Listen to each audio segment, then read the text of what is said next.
we're farmers, but with a bit of respect for the resources,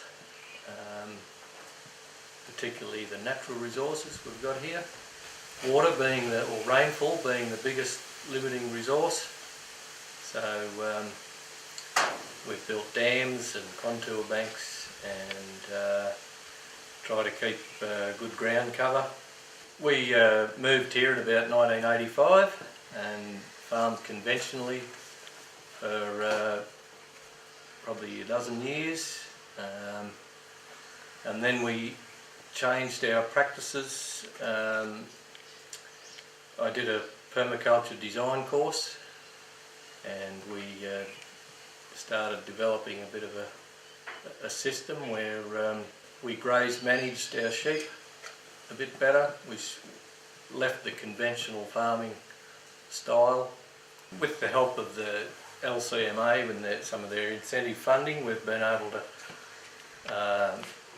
develop our paddocks into smaller grazing areas and establish a drought lot. Also we've planted some saltbush as a drought reserve in different dry times. We've changed our flock of sheep to the Dorpers, which we find is better for the grazing management.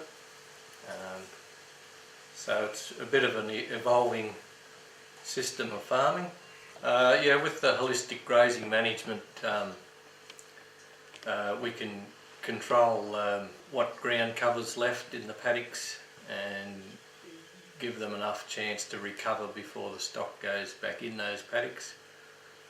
We've established lucerne in a lot of the paddocks that we used to conventionally crop.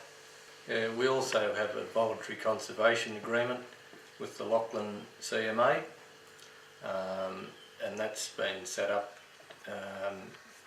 for conservation of the mallee fowl up in that area. It's about 600 hectares in the agreement. Yeah, well, the biodiversity is a very important part of the farming system as well. So yeah, we try and work the farm as a whole system, and yeah, and the wildlife. Although there's at the moment being so dry, we've been inundated with kangaroos and feral goats coming out of that area, but that's all part of it. We're very proud of what Ron's achieved, because here in a dry area where things have been tough with drought and all the rest, you know, we're only small farmers and we're still here, and changing his ideas has cemented our stay here, I suppose. You know, we're not great money earners, but we don't have a lot of outputs either, so we try to be fairly conservative and recycle and reuse, and we think he's doing a great job.